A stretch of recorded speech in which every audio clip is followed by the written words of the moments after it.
Welcome to Krishni vlogs. இன்றைக்கி நம்ம review பண்ண போகிற படம் சூப்பர் ஸ்டார் ரஜினி சார் நடிப்பில், இயக்குனர் லோகேஷ் கனகராஜ் இயக்கத்தில், சன் பிக்சர்ஸ் தயாரிப்பில், மிகப்பெரிய பொருள் செலவில் பெரிய பெரிய ஸ்டார்கள் பட்டாளத்தோடு வெளியாகி இருக்க கூலி திரைப்படம் பற்றி தான். படம் எப்படி இருக்குது? சில ரிவ்யூவர்ஸ் நெகட்டிவாக சொல்கிறாங்க, பல பேர் பாசிட்டிவாக சொல்கிறாங்களே. ஒரு படத்தை எவ்வளவு செதுக்கி எடுத்து வச்சாலும் குறை சொல்கிறவங்க சொல்லிக்கிட்டே தான் இருப்பாங்க. அதை தவிர்த்துட்டு நம்ம போய் பார்த்துட்டு கண்டிப்பாக என்ஜாய் பண்ணுற அளவுக்கு தான் இருக்குது இந்த கூலி திரைப்படம். அதாவது நம்ம நாகார்ஜுனா சார் அவர் நண்பர் சௌபினோடு சேர்ந்து இல்லீகலாக தங்க கடத்தல் பிஸ்னஸில் ஈடுபட்டு வராங்க. அதே சமயம் அந்த கூட்டத்தில் இருக்க கருப்பாடுகளை வேட்டையாடிக்கிட்டும் இருக்காங்க. நாகார்ஜுனா சாருக்கு ரைட் ஹேண்டாக சௌபின் இருந்து வராரு. போலீஸ்க்கு தகவல் கொடுக்குற அந்த பர்சன்ஸை தீர்த்து கட்டிட்டு வராங்க. பட் அந்த கொலை செய்யப்பட்ட உடல்களை டிஸ்போஸ் பண்ணுறதுல சிக்கல்களும் வருது. அதே சமயம் அந்த கூட்டத்திலேயே ஒரு போலீஸ் இருக்கிறதையும் கண்டுபிடிக்கிறாங்க. அதுக்கப்புறம் என்ன பண்ணுறாங்கன்னா, சத்யராஜ் சார் ஒரு நாற்காலி கண்டுபிடிச்சிருப்பார். அதில் இறந்த உடலை உட்கார வச்சா சாம்பல் மட்டும்தான் நமக்கு மிச்சமாக கிடைக்கும். இதை அரசாங்கம் ஆபத்தானதுன்னு சொல்லி ஒதுக்கி வைக்க அது இவங்க வசம் வந்துடுது. திடீர்னு சத்யராஜ் சார் இறந்து போயிடுறாரு.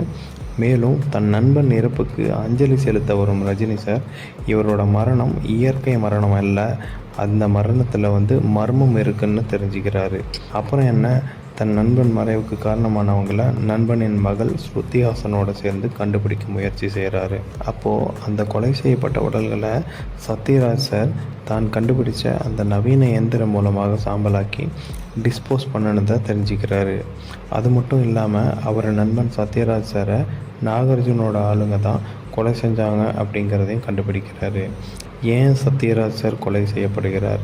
உயிர் நண்பனோட இறப்புக்கு பழி தீர்த்தாரா Rajini sir? Rajini sir Nagarjuna sir மோதல் என்ன ஆச்சு? ரஜினி சார் பின்புலம் என்ன அப்படிங்கிறத சூப்பரான ஸ்க்ரீன் பிளே மூலமாக அழகாக சொல்லியிருக்கிறார் நம்ம டைரக்டர். ரஜினி சாருக்கு கிட்டத்தட்ட 75 வயது ஆகுது. ஆனால் ஒரு 40 வயசு ஆள் மாதிரி ஒவ்வொரு சீன்லேயும் பின்னுறாரு. ஹாஸ்டல் வார்டனாக வரும் ரஜினி சார் குறிப்பாக ஒரு சீனில் கறி வெட்டுறதுக்கு 2 கையில் 2 கத்தி வச்சுக்கிட்டு ஒரு கொத்துக்கறி போடுவார் பாருங்கள். அப்படியே ஃபேன்ஸோட சவுண்டெல்லாம் காது கிளியுது. அந்த கத்தியில் ஃபோன் பேசுகிற மாதிரியே திரும்பி அந்த ஸ்க்ரீனை ஓப்பன் பண்ணுவார் பாருங்கள்.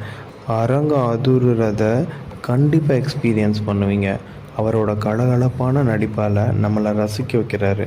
நின்னா ஸ்டைலு, நடந்தா ஸ்டைலு, டான்ஸில் ஸ்டைலுன்னு அசர வைக்கிறாரு. டிஏஜிங் டெக்னாலஜி யூஸ் பண்ணி 30 வருஷத்துக்கு முன்னாடி இருந்த ரஜினி சாரை ஸ்க்ரீனில் கொண்டு வந்து மிரட்டிட்டாங்க. ஃபேன்ஸ் எல்லாமே செம்ம ஹாப்பியான மொமெண்ட் தான். நாகார்ஜுனா சார் தன்னோட வில்லத்தனமான நடிப்பினால் மிரட்டிட்டார். உபேந்திரா சார், அமீர் கான் சார் எல்லாமே தன்னோட ரோலுக்கு 200% அவுட்புட்டை தந்திருக்காங்க. மோனிகா சாங் நல்லா வந்திருக்கு. சோபின் நடிப்பை கண்டிப்பாக பாராட்டலாம். சின்ன கேரக்டர்ஸ் எல்லாமே தன்னோட ரோல்ஸை நல்லா பண்ணியிருக்காங்க. ஸ்ருதிஹாசன் நம்ம உலகநாயகன் சாரோட மக அப்படிங்கிறத எமோஷ்னலான சீன்ஸ்லலாம் ப்ரூவ் பண்ணியிருக்காங்க. மியூசிக் அண்ட் பிஜிஎம் வேறு லெவல். ரஜினி சாருக்கு நான் மட்டும் எப்படி இந்த அளவுக்கு வேலை செய்கிறாருன்னு தெரில. அனிருத் கண்டிப்பாக சம்பவம் செஞ்சுருக்காரு. சினிமட்டோகிராஃபி, எடிட்டிங் அருமை. வழக்கமான பழிவாங்கிற கதையாக இருந்தாலும் தன்னோட ஸ்க்ரீன் பிளேயில் பரபரப்பையும் விறுவிறுப்பையும் கூட்டி ரசிக்கக்கூடிய படமாக ஆக்கியிருக்கிறாரு நம்ம லோகேஷ் கனகராஜ். கலெக்ஷனில் கண்டிப்பாக கல்லாக்கட்டும் இந்த கூலி. தேங்க்யூ.